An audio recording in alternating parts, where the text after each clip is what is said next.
Bom dia, Bom colega. dia, Marlos. Bom dia a todo mundo. Gravando já a aula aqui. Obrigada, viu, Marcos, por ter lembrado. Eu sempre esqueço de gravar essa bendita aula.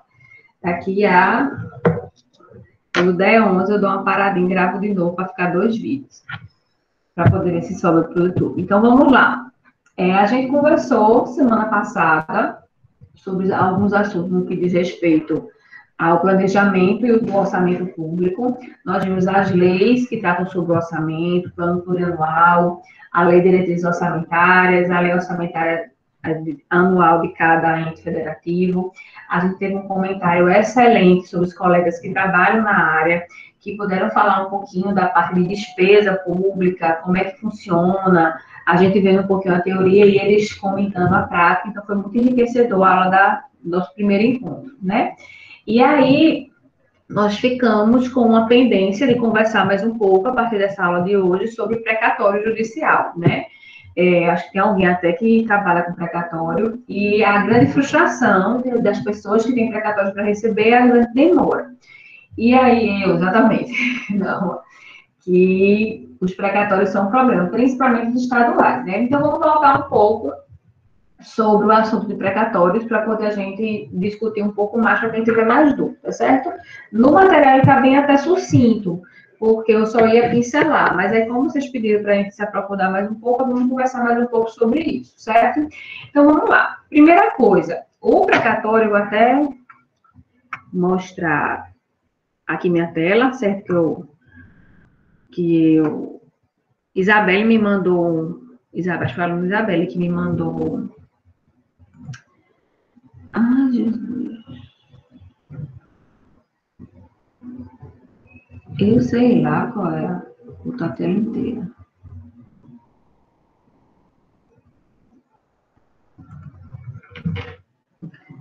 Que me mandou um modelo de precatório que ela tinha. Vamos lá. Tá todo mundo na minha tela, né? Aqui, ó, gigante. Faça só assim. Não, faz assim para ver se tá vendo, né? Beleza, então vamos lá. Aí a primeira coisa que eu quero mostrar para vocês, deixa eu pegar aqui o precatório. Pronto. Deixa eu aumentar aqui, dá um minuto. Vai, rapaz.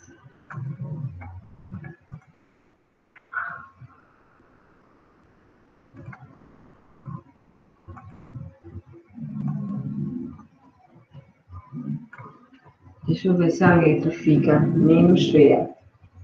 Mas enquanto carrega, deixa eu mostrar aqui para vocês. Isso aqui é um precatório meu, do processo meu, que eu até recebi, que o meu cliente recebeu em junho. E aí, para vocês possam perceber, nessa parte de cima aqui é a Justiça Federal, a vara, né, o código, o número do precatório, e aqui as informações, né? O juiz está pedindo, o Bruno Teixeira, da vara, deve estar um pouquinho embaçado, porque isso é uma foto, e quando eu dei o zoom, ele ficou um pouco distorcido. Mas aí eu vou informando. Aqui onde está minha setinha é o nome do juiz, e já eu explico para vocês, no artigo da Constituição, ele diz que quem tem que solicitar é o juiz de execução, que ele solicita, tá?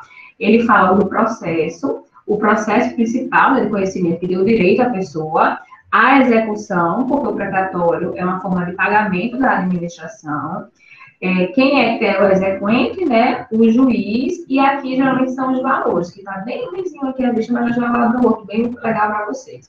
Nesse precatório que eu estou mostrando para vocês, ele diz, nessa parte inicial, então está essa bolinha, tem o valor do autor, tá? E esse aqui destrincha o que é de cada advogado, porque os advogados já pediram para apartar. Então, esse precatório já pede para dividir, certo? O que é principal e o que é de honorários, por exemplo. E aí, tem o restante das outras páginas, que é exatamente a natureza, que é uma natureza limitada do precatório, bem desfocada, horrível. E as observações que você vai ter que reter em INSS, vai reter alguma coisa no valor do precatório. Tem um precatório aqui. Esse? Não. Deixa eu ver aqui. Ai, Jesus. Que eu acho que uma amiga de vocês me mandou. Deixa eu ver se eu consigo abrir para me mandou.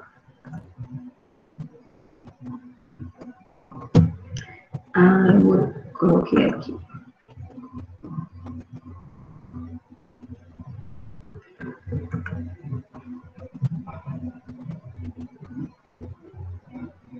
Ó, aqui, como está bem legal. Isso aqui foi uma amiga de vocês que me mandou, tá?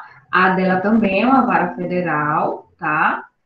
O número do precatório, aqui o exequente, quem é que está executando, o número de processo, certo? Quem é o advogado, e aí o valor, ó, o valor de 132 mil, o que vai ser descontado de previdência, 18, a pessoa inativa, o advogado, aqui está mesmo, quanto é que vai ficar para ele, 33, então o valor total, os 33 mais os 132, que é do advogado, mais o da parte, então 165 é o valor requisitado, tá vendo? Que é o que o juiz está requisitando para pagar.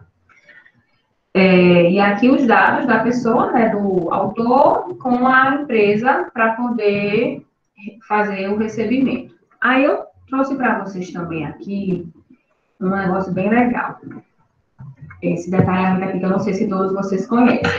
Quando você vai lá na Justiça Federal, tem uma aba que você pode colocar o número do precatório, tá?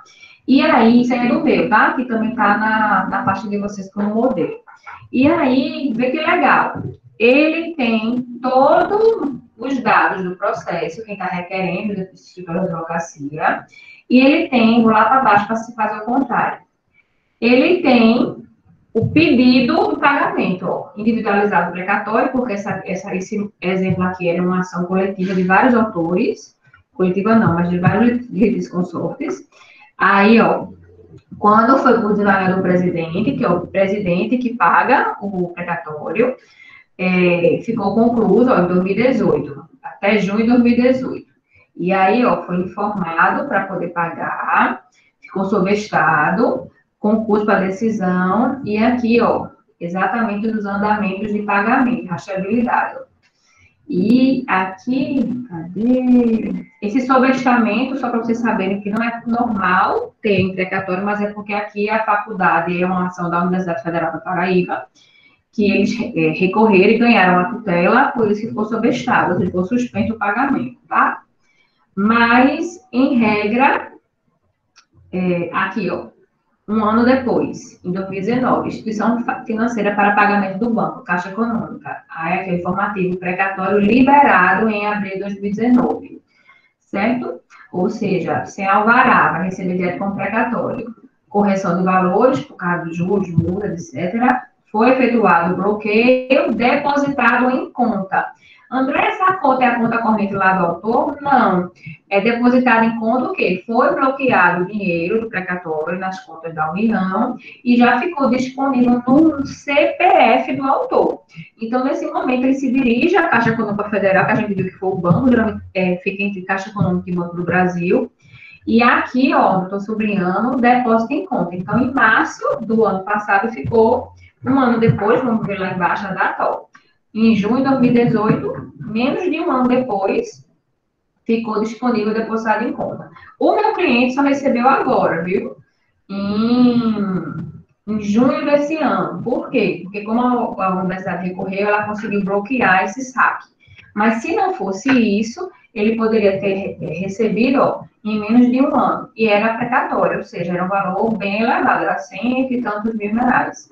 Aí aqui é o assunto, ó, assunto, índice de 28% da lei reajuste de remuneração do servidor, que era esse senhor aqui, que é meu cliente, Carlos Augusto, no caso, os filhos, porque ele já faleceu. Então, veja como na Justiça Federal é bem rápido que anda o processo de precatório. Deixa eu mostrar uma outra coisa. Está aqui. Aí, gente, no artigo 100 da Constituição, que trata sobre precatório, vamos lá, ó. Pagamento de devidos pela Fazenda Pública Federal, Estadual, Distrital e Municipal, de sentenças judiciais transitadas em julgado, façam exclusivamente por ordem cronológica dos precatórios, a conta dos créditos respectivos, proibida a designação de casos ou de pessoas das votações orçamentárias e dos créditos adicionais abertos para esse fim. O que é que a Constituição quer dizer sobre isso, certo? Deixa eu voltar aqui minha tela para falar com vocês.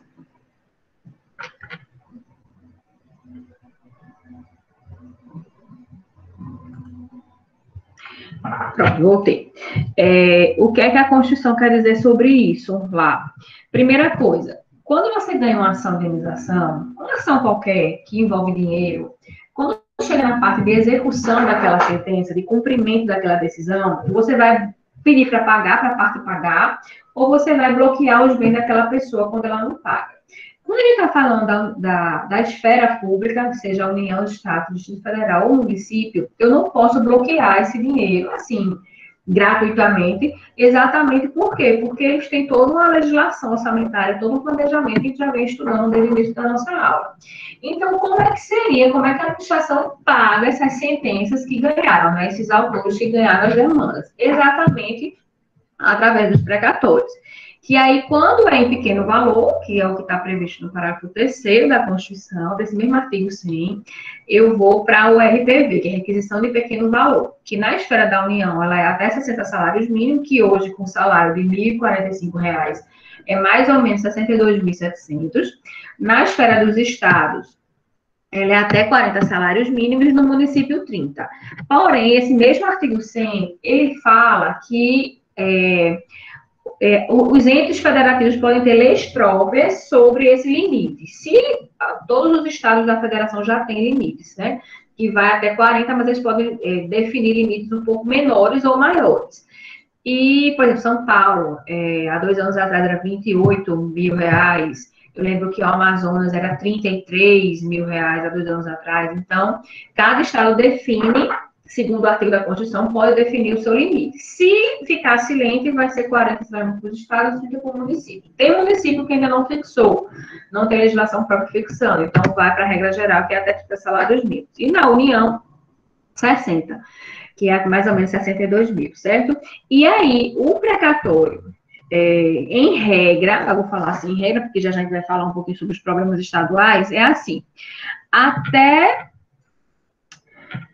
1º de julho, se o juiz requerer aquele requisitório do precatório até 1º de julho do ano, vai ser pago no ano subsequente, né? Então, eu tenho aí uma parte precatório, mais ou menos 1 ano e meio de espera, quando é federal. Mas 1 ano e meio de espera seria super rápido, né? Assim, no nosso dia a dia, para prazos processuais, para processos, seria super rápido. Na esfera federal acontece, é bem rápido assim. Eu acabei de mostrar para vocês que foi requerido antes de 1º de julho, e em março do ano subsequente já estava pago, né? Então, menos de 1 ano. Então, respeitando esse prazo de 1 ano e meio. Quando é matéria de INSS, por exemplo, tem até uma nota na internet explicando que o Conselho Nacional de Justiça deu uma explicação que abaixo de R$ 62.000, que é o limite do RPV na esfera federal, vão ser pagos mais de 600 milhões de RPVs. Exatamente, vai ser requerido, a gente vai ver. E quando é RPV, que é pequeno valor, até 60 salários mínimos no caso da União, o juiz requerendo no mês é pago no próximo. Então, eu tenho aí 2 meses de espera pela parte. Então, é muito rápido o RPV na esfera da União. O precatório 1 ano e meio, o RPV 2 meses. Do dia que o juiz solicita, né? Se o precatório for pedido depois de 1º de julho, dia 2 de julho, ou agosto, aí não vai ser pago no ano subsequente, vai ser no outro, certo? Então, acaba que a pessoa vai ficar esperando mais um pouco. Então, se o juiz não fizer isso até 1º de julho, a parte vai esperar 1 ano a mais para poder receber o valor. De toda forma, na esfera federal, ainda é rápido, né? Se a gente for comparar com a esfera estadual. Então, eu tenho alguns requisitos para pagar precatório. Primeiro, tem que ter uma sentença, né? Um título executivo judicial, então a pessoa tem que ter ganho o direito. Tem que ter iniciado a execução dessa sentença, desse título, e é nessa execução que vai mandar pagar. É como se fosse uma execução de um credor qualquer, sendo que aí eu não tenho como bloquear bens, porque é público, então eu vou para a RPV se for menor de 60 salários mínimos, ou vou para precatório se for maior de 60 salários mínimos. E aí eu li para vocês ainda há pouco, que é proibido casos específicos. O que é isso? Porque a Constituição trouxe essa partezinha de proibição de fazer a dotação para casos específicos. Porque antes da Constituição de 88, gente, eu vou chamar assim, quando eu ia fazer o planejamento orçamentário, que a gente viu que tem lá na dotação, né, precatórios, o governante, o vereador, né, o executivo, poderia dizer assim, vai ser pago X milhões de precatório para a universidade. Vai ser pago X milhões para tal caso, para os Correios. Então, assim, ficou vedado no artigo 100 que eu não posso dessa destinação de caso específico, de categorias. O valor é X para todos os precatórios na lista cronológica. Então, os mais antigos pagam primeiro. Independente se o dinheiro da minha dotação é para a universidade, é para Correios, é para que categoria for. Eu não posso mais, podia, antes de 88, eu não posso mais destinar aquele valor que está no meu orçamento para precatório específico, e sim para precatório de uma forma geral. E aí, como é que eu vou receber? Dos mais antigos. Os mais antigos têm sempre essa prioridade.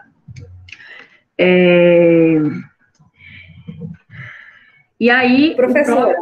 Oi. Eu queria fazer eu posso falar agora a respeito dos... Ou é melhor a senhora se estender, porque assim... Pode falar. Na questão de precatório contra a União, eles são muito fáceis, e até contra o Estado. Fácil que eu diga assim, porque é como a senhora disse, mesmo esperando 1 ano e meio, você tem a certeza de que vai ganhar. Mas como a gente está falando de orçamento público, né, aí a gente se depara nos municípios, e tem muito município devedor, né, em que ele já tem problema de caixa por má gestão. Não é falta de dinheiro, não, é má gestão. Muitos municípios quase não produzem, né? Ou arrecadam muito pouco, e por vários fatores. Eu vou falar a minha realidade. Eu tenho muito problema, muita dificuldade em fazer todo esse trâmite, que parece ser fácil, porque, assim, o trâmite do precatório, ele é a fase da execução de sentença, né?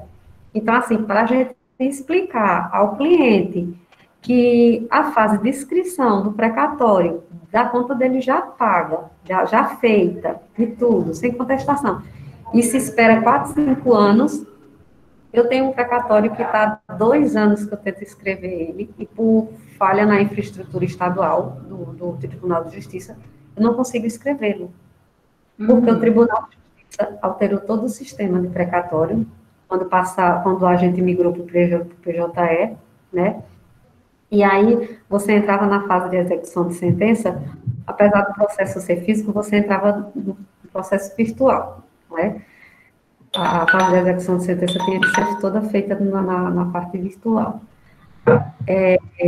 Aí, muito bem, a gente fez, migrou tudo direitinho, só que o problema é que, como o tribunal não treinou o pessoal da justiça para fazer o requisitório, porque, assim, a gente apresenta as contas, vai para a fazenda contesta ou não, ou apresenta a conta dela, se nenhuma das contas forem iguais, ou se nenhum deles concordar, né, se a fazenda não concordar com os cálculos dos exequentes, ou a gente não concordar com a da fazenda, com a que é executada, isso vai para o contador do juízo. Aí já vem o primeiro problema, porque o contador do juízo, na justiça estadual, nem comarcas pequenas, nem existe.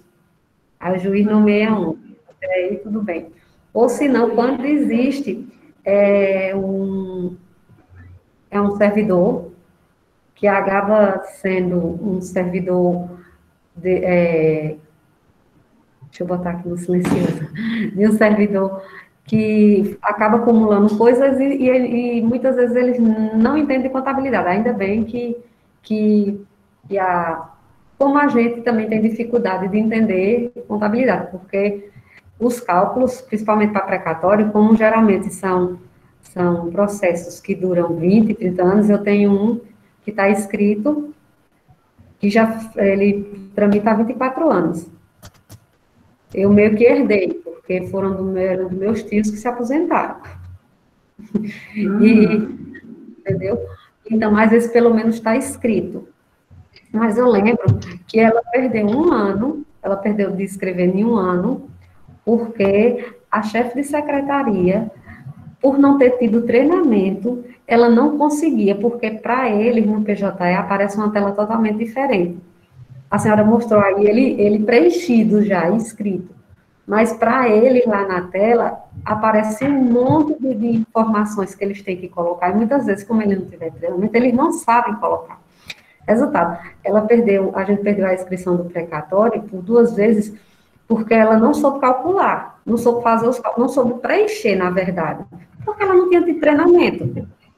Entendeu? E pior, quando ela fez, ela esqueceu de colocar os honorários da ação de cobrança, da ação de conhecimento, da ação de primeira fase, da ação que reconheceu, na verdade, e que depois virou título executivo, né? Eu disse, ela esqueceu de colocar os honorários dessa primeira ação. Ou seja, os advogados, eles foram prejudicados, porque depois disso, aí, na fase de sentença, de execução de sentença, agora, né, execução de sentença, mais antigamente, não era fase, era outro processo. Então, até por isso eu já passei de pegar processos com procedimentos totalmente diferentes, com a sistemática do código antigo e com a sistemática atual.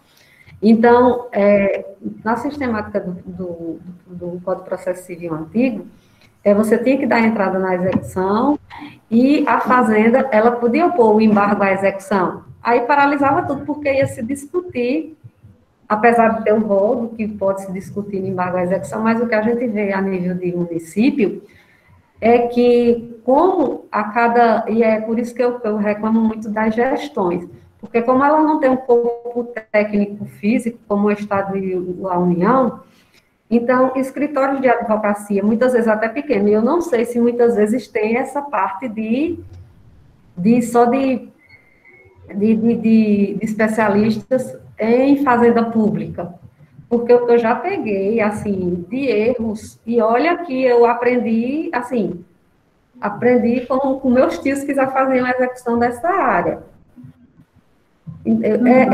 Você vê que são coisas extremamente, meramente protelatórias, sem sentido nenhum, e o que eu ficava mais indignada é porque eu via má-fé em todo o procedimento e tudo, e muitas vezes os juízes não condenavam a litigância, apesar da gente pedir, muitas vezes, porque são erros crassos, erros de pronto. A execução tem um rol lá que você pode só discutir aquilo, como, por exemplo, você não pode inovar, né? Você tem que discutir se o título é exequível, se tem alguma nulidade no título, tem lá os rolos.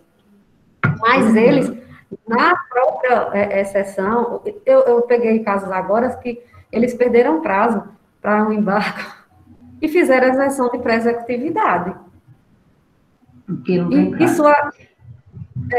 Isso atrasou por mais de 2 anos as ações, para juiz agora entender que realmente... Então, assim, você vê, principalmente nas instâncias, na justiça estadual, eu vejo essa dificuldade imensa, porque eu já cheguei a conversar com juízes e tudo, em que eles pediram auxílio para outros juízes mais experientes e tudo, porque não sabiam nada de execução, né? Porque como eles estão assumindo a comarca, assim, eu estou falando de minha realidade, como eles assumem, é a primeira comarca, é a comarca que é toda nova, então eles, é civil, é criminal, é família, é previdenciário, é tudo. Então, às vezes, passa por eles coisas em que atrasa todo o procedimento. Aí, nisso, o que é que acarreta? Eu acho que eu tenho uns 3 ou 4 processos em que eu já estou habilitando herdeiro. O povo já morreu. O povo já morreu. Então, assim, é muito complicado. E falo, eu sei que eu estou me estendendo, mas é breve. É porque a senhora falou no limite, né, para precatório e para RPV. Pronto. Eu tenho uns processos em um município aqui, em que eles fizeram a legislação para RPV e para precatório. Só que existe um entendimento no STF, inclusive, já, porque foi que esses municípios pequenos fizeram. Eles aprovaram a legislação de RPV por valores tão irrisórios, tão pequenos, que tudo tinha que ir para a precatória. Aí foi porque em precatórios eles ganham tempo e não é atualizado, né? No dia do pedido que o juiz faz, ao dia que o presidente do tribunal paga, não sofre correção. Então, acaba que é muito vantajoso eles pagarem precatório. Exatamente. Aí houve uma discussão sobre a constitucionalidade dessas leis perante o STF e o STF.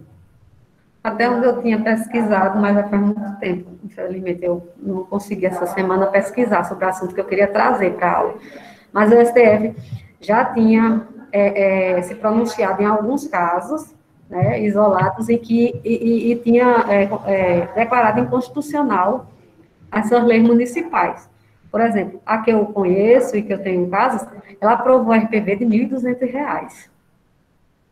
A legislação dela diz que o requisição de pequeno valor diz que é R$ 1.200. Resultado, eu tenho, acho que uns 10 clientes com R$ 4.000 para receber.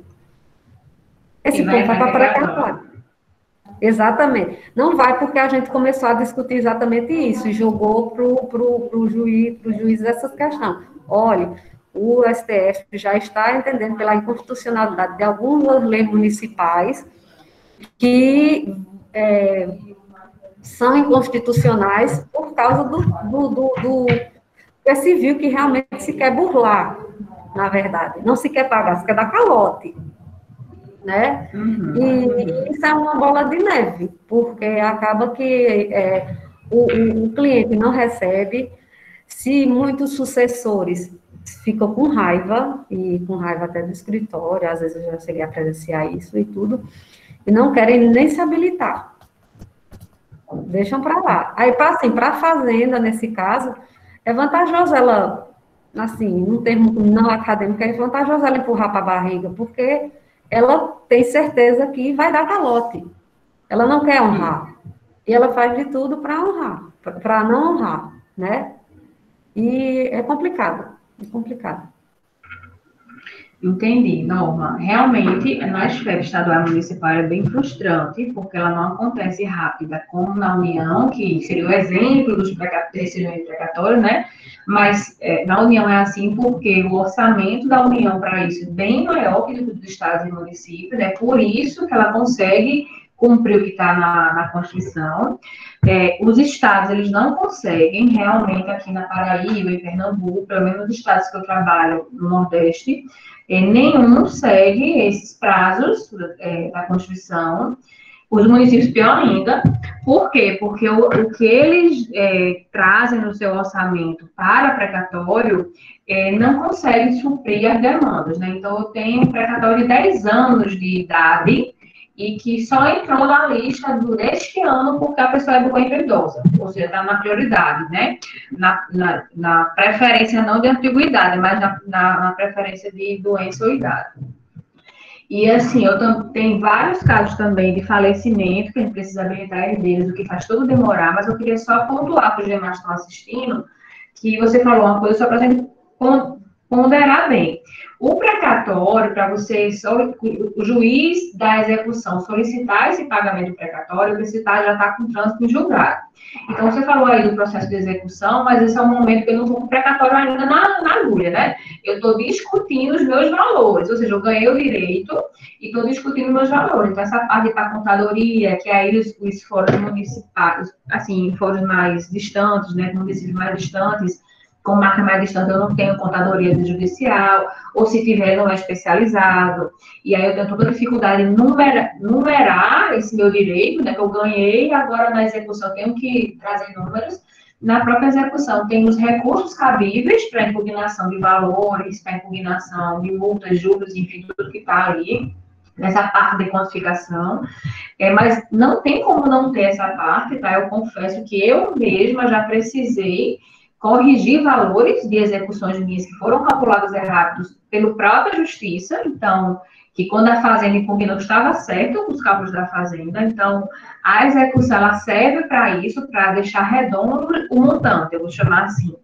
E depois que esse montante está determinado, está líquido e certo, e não cabe mais nenhum tipo de discussão, Aí sim é que o juiz, que vai ser o titular da execução, também está previsto no artigo 100 da Constituição, ele requer o pagamento, né? E esse pagamento, o precatório, ele é sempre feito pelo presidente do tribunal, seja da Justiça Federal ou seja dos estados, certo? E quando é município, vai ser pelo Tribunal Estadual, porque a gente sabe que só tem uma Justiça Estadual. Quando é RPV, não é feito por tribunal, tá? Ele não passa pelo tribunal. O próprio juiz, quando ele vê que a quantia é de pequeno valor, ele entra nessa legislação do município ou do estado, dentro dos limites de RPV. Eu não sabia, viu, que tinha município assim com RPV tão pequeno. O meu aqui é pequeno, mas não é tão pequeno assim, não. O meu aqui em João Pessoa, ele não obedece os salários mínimos. Ele, se eu não me engano, é 20. Então, ele pegou uma margem bem menor do que a Constituição traz. Mas eles podem, né? Porque a Constituição diz que os entes federativos vão ter leis próprias. Então, se a Constituição dá essa brecha, então o município pode fazer suas leis próprias. Mas aí, no seu exemplo maravilhoso, tem município que pega isso pela palavra e bota lá um salário só de RPV. Depois disso, já é precatório. Mas, voltando. Então, no precatório, eu tenho o juiz solicitando, já quando a execução já acabou. Então, toda esse seu comentário da dificuldade da execução, né, de que eles ganham tempo, empurram com a barriga, ficam entrando com recursos que nem cabem, quando perde prazo, entram com intenção de executividade, isso tudo eu não tenho um número ainda, né, eu não requeri uma precatória ainda, porque não está transitado e julgado. Está o direito, mas não está os valores da execução. Então, é uma fase um pouquinho depois dessa problemática que você trouxe de forma muito bem. Aí, voltando para o precatório, tá? Em tese, na teoria linda, né? Que o juiz que pede, o presidente do tribunal paga, se eu requerer até 1º de julho, ele tem um ano seguinte para pagar. Nas esferas do Estado Antigo, não consegue. Não consegue exatamente porque eu não tenho orçamento. Aí vem aquela questão do planejamento orçamentário. Mas quando eu vou ter valor maior, sim, minha gente. Mas eu não tenho uma estimativa de receita, né? E eu tenho uma estimativa de despesa, não dá. Se toda a minha estimativa é que eu vou gastar 10 milhões, dando só um exemplo, só para a gente entender, 10 milhões de precatório, não dá para no seguinte eu prever 20 milhões se eu não tenho uma receita para entrar para pagar 10 milhões a mais. Então, assim, eu preciso ter um equilíbrio nas contas. Lembra que a gente falou dos princípios orçamentários, tem um equilíbrio? Como é que eu vou botar mais na dotação do precatório para conseguir pagar mais se eu não tenho mais receita, né? E eu tenho várias outras despesas.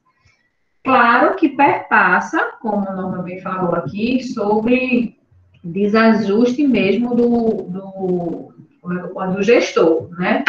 Deixa eu dar um permitir aqui. O desajuste do gestor que faz com que falte dinheiro para um monte de coisa, né? Gastando mais no nível, pode tal, talvez desse para pagar um pouco mais de precatório. Então, eu tenho isso, que os municípios, no caso da RPV, tentam sair da linha, porque a Constituição falou que eles podem ter legislações próprias para limitar o que é RPV, então eu vou ter esse problema que a Norma bem falou.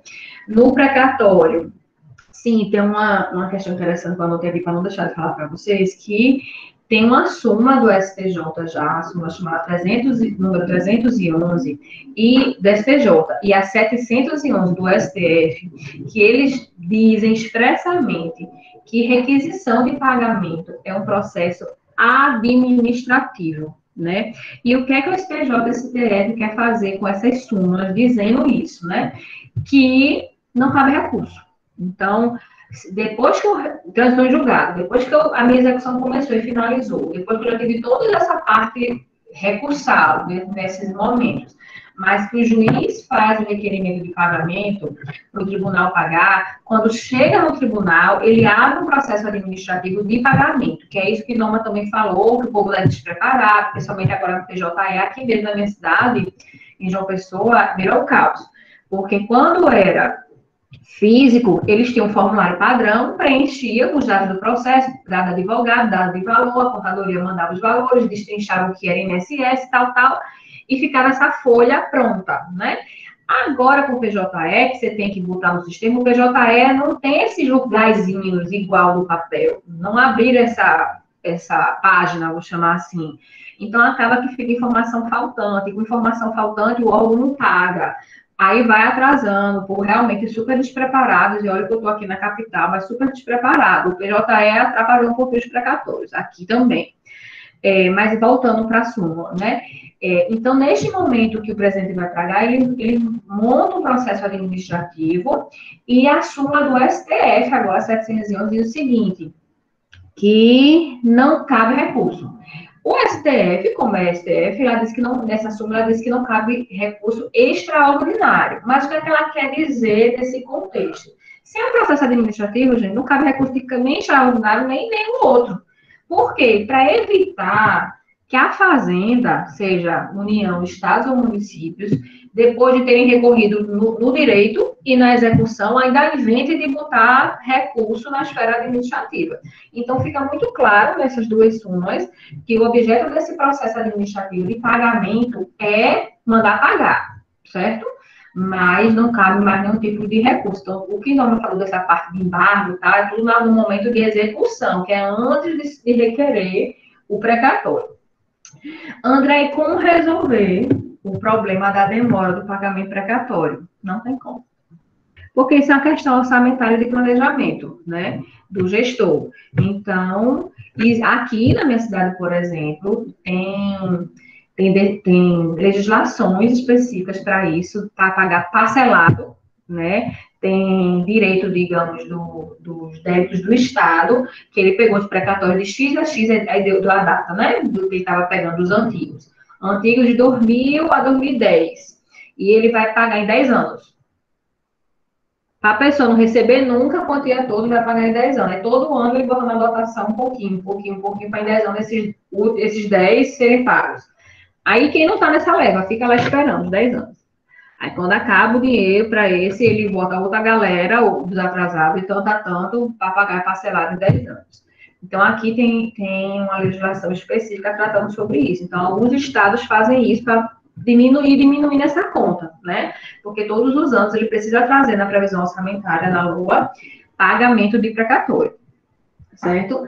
E aí, além desse pagamento em 10 anos, a gente tem, dentro dos precatórios, a gente tem as possibilidades de pagamento por ordem cronológica, mas a gente tem as prioridades de idade e doença grave.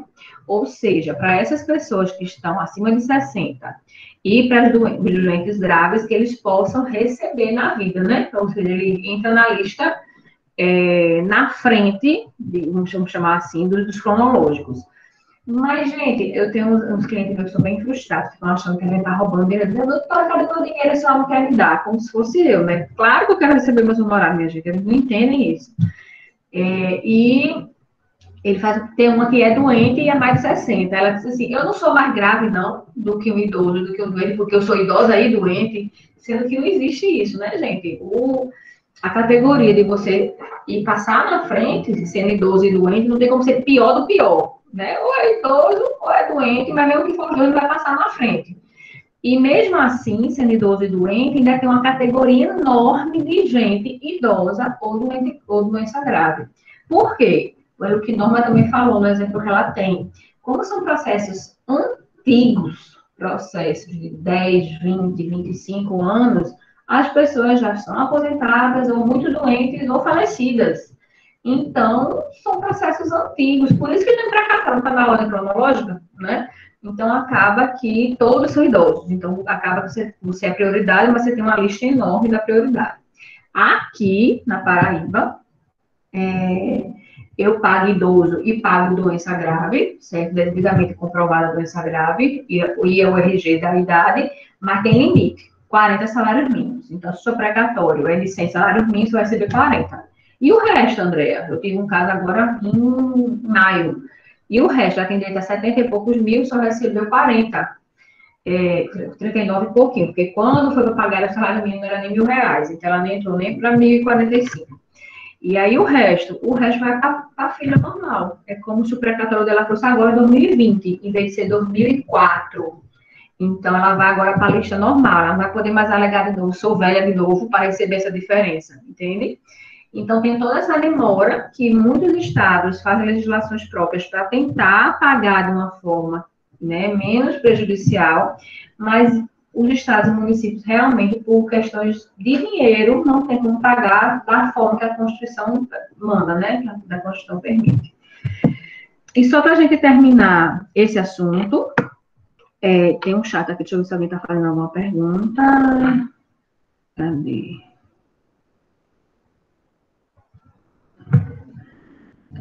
Francisca disse que não abriu. O que eu botei no ambiente foi Francisca. Mas são um modelo meu e outro de Isabela. Então, é o mesmo precatório, só para vocês verem o que é um precatório. E Josafa está perguntando, já vi precatório, cadê? Que o valor a parte já estava tudo certo, para ser criança, mas não era qualquer vez que são sobre as honorárias do escritório, que se deve ao processo. A discussão durava todos os honorários passavam a ser tratados pelo fundo principal, no Ministério Federal. Essa questão de honorários é bem, eu vou dar essa opinião minha particular, certo? Essa questão de honorários nos precatórios, a gente às vezes pede até para vir separado, porque a parte, ela não consegue entender a diferença dos honorários contratuais, ou seja, ela me contrata e me deve 20%, eu vou chamar assim um padrão, certo? E aquele que eu ganho porque a parte perdeu, ou seja, eu sou sucumbencial, né? Então, digamos que eu ganho 20 contratuais e ganho mais 20 sucumbencial. A parte tem óleo, mas você não já está ganhando, um já está destacado, um já está não sei o quê, você está levando 2 vezes, você já recebeu o seu menino, é uma confusão.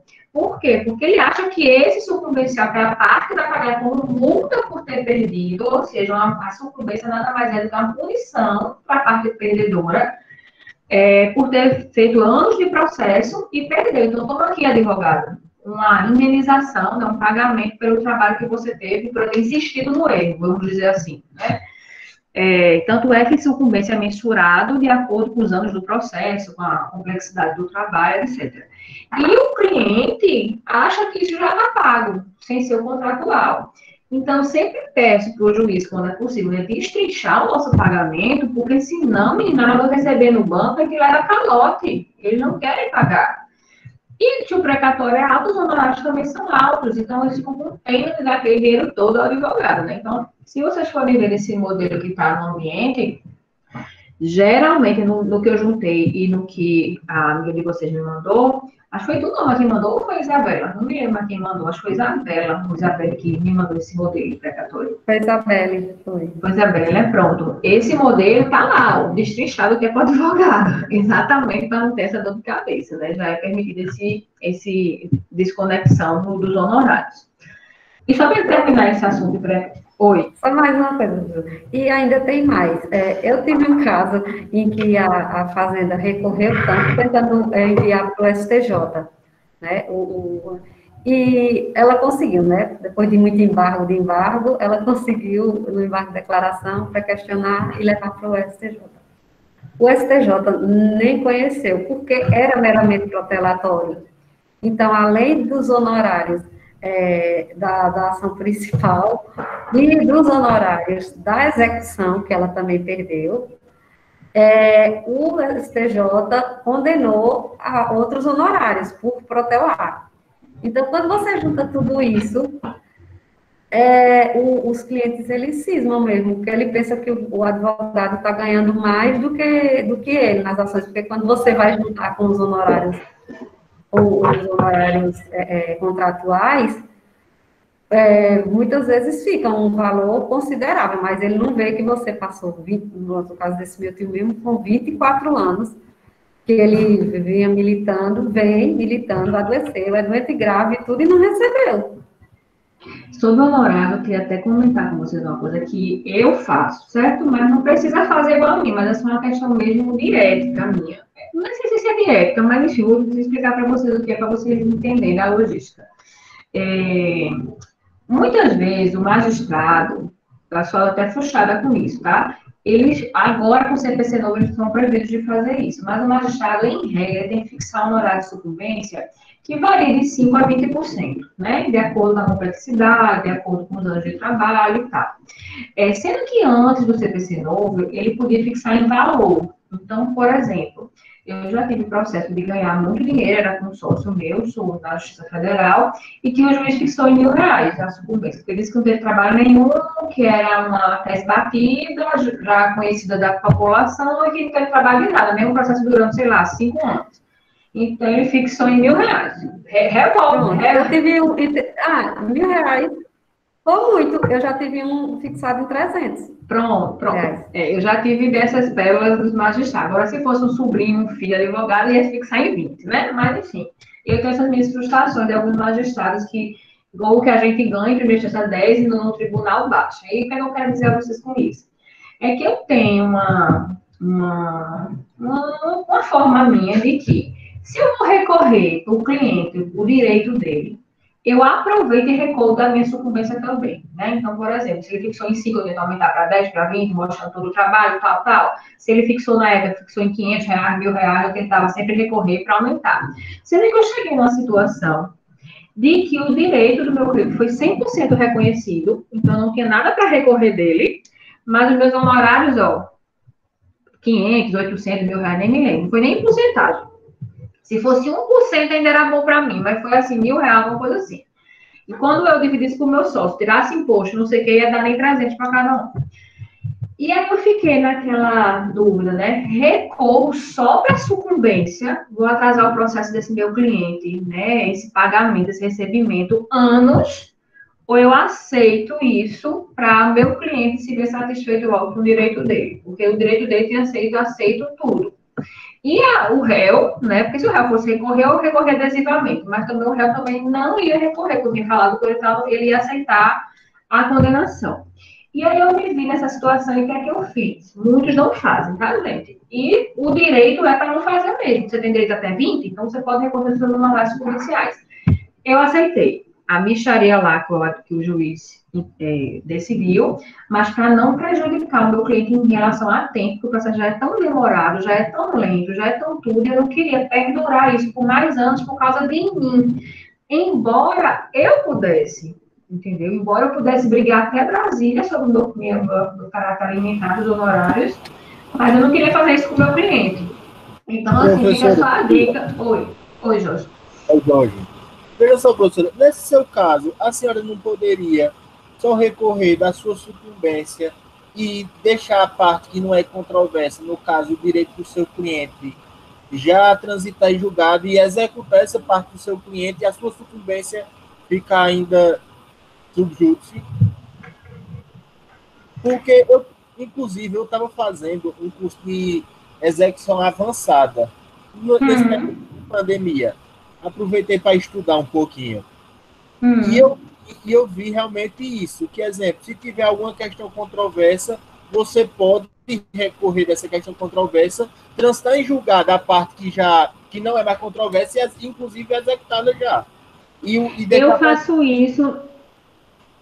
Eu faço isso no seu trabalho, né, com execução provisória. Eu faço muito isso no seu trabalho, na execução provisória, mas na esfera civil eu nunca fiz. Pronto. Inclusive, o professor foi um professor, ele é um juiz civil, um juiz estadual do estado de São Paulo, se eu não me engano, José Andrade, não sei se você já ouviu falar. Não. Pronto. Boa diga. Não vou mais fazer isso, não vou pensar no meu cliente. Pronto. Aí é justamente isso. Eu também acreditava nisso que a senhora estava falando, mas depois do que ela me disse, depois dessas aulas que eu tive, eu vi que realmente você pode executar já a parte que não é mais controversa, que já transitou em julgado, e a outra parte que ainda é controversa, você vai executar, você vai indo, né, na justiça. Isso já é prático. Só fazendo um complemento. Só um complemento na questão de Jorge aí. Na verdade, a teoria é muito boa, Jorge, mas na prática é que a gente vê. Porque eu já passei por essas situações também, professora, e essa, por exemplo, de 300 reais, eu não recorri. Porque ia prejudicar. Porque o que é que acontece? Se você pega e faz, e recorre da parte incontroversa, e você executa a parte incontroversa, a gente tem muito problema, eu já disse, os processos são antigos e tudo, então são processos físicos. Aí eu já cheguei a estudar isso, eu dizia muito a meu tio, porque eu achava, assim, penoso para ele ter passado 20, 30 anos fazendo execução contra a fazenda, se aposentar e não receber. Só que, quando o processo subia o processo todo, e não tinha como o juiz executar a parte em controvérsia. Os juízes ficam doidinhos, pelo menos foi essa experiência que eu tive. Como eles são juízes que estão assumindo comarcas agora e tudo, e não tem esse traquejo ainda, eles ficam doidos, eles não sabem, então eles precisam fazer muito curso desse para entender como é. Porque a gente tentou e não conseguiu fazer essa execução provisória da parte em controversa. Não, eu entendo também a dificuldade. Eu acredito que hoje, com o PJE, aí sim dá para fazer. Porque, mas antigamente, com processo físico, eu tive esse caso de 24 anos mesmo, perderam o processo principal. E o principal, e cadê achar essa execução? E cadê achar o principal para o juiz ter parâmetro para coisa a execução? A gente não conseguiu fazer a execução da parte que era em controvérsia. De jeito nenhum, não conseguiu fazer. De jeito nenhum. Então, eu acho assim que o PJE realmente hoje tem toda a dificuldade, né? Que a gente ainda está se adaptando, né? Mas eu acredito que sim, aí vale sim a execução da parte em controvérsia e você discutir honorários, porque os juízes, pronto, nesses casos que eu acompanho, é interessante, porque o juiz olhava para, sei lá, foram ações também que tinham muito litisconsorte, então eram 70, foi mandato de segurança, tudo foi proveniente do mandato de segurança. Aí, no mandato de segurança, foram 70 pessoas. Então, quando ele ia arbitrar o honorário, ele olhava as 70 pessoas, espera aí. Aí vinham arbitrar com R$300. Entendeu? Tem toda essa complicação também. Pensando nisso, aí a gente, já no PJE, o que foi que a gente fez? Eu e meu tio, né? Aí eu disse, tio, vamos dividir as execuções por lotes? Quem tiver as verbas maiores, a gente bota em um lote, e quem tiver as verbas menores, a gente faz outro lote. E distribui isso em 5, 6 execuções diferentes, porque é até mais fácil para o juiz analisar depois, e para a fazenda também depois, não alegar que não foi intimado, não sei o que, um monte de coisa. Aí a gente deu entrada nas execuções e sentença por essa parte e tudo, né? Aí depois que ela homologa, o cálculo e tudo, mas assim, eu já tentei fazer isso e não consegui, mas era processo físico. Porque, de todo jeito, quando chegava no tribunal, então, atrasou tanto, para você ter ideia, atrasou tanto, que os outros, que a gente não recorreu, passaram na frente dele. Tiveram a parte de execução encerrada e homologada mais rápido do que esses, porque a questão das... E não foi a gente que recorreu, aconteceu o contrário da senhora professora. Na verdade, a gente ganhou tudo, o juiz nesses casos, ele até que foi justo na sucumbência, nos honorários de sucumbência e tudo, e a Fazenda recorreu só dos honorários de sucumbência. E prejudicou o cliente da gente, porque a gente não conseguiu fazer, não conseguiu homologar os cálculos e tudo da parte que era em controvérsia. A gente não conseguiu, porque quando subiu para o tribunal, subiu o processo todo.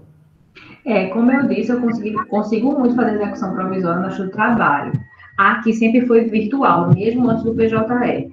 Então, eu sempre conseguia fazer assim, deixar discutindo um assunto em controvérsia executar de forma provisória. Mas no cível, eu nunca tentei, não. É até bom esse nosso diálogo, porque a partir de agora eu vou fazer isso sempre. Agora, com o PJE vai ser mais fácil. Mas quando era físico, os processos que ainda são físicos, estão sendo digitalizados, e era muito difícil partilhar, porque o processo precisava seguir com o recurso e como é que eu começava a execução.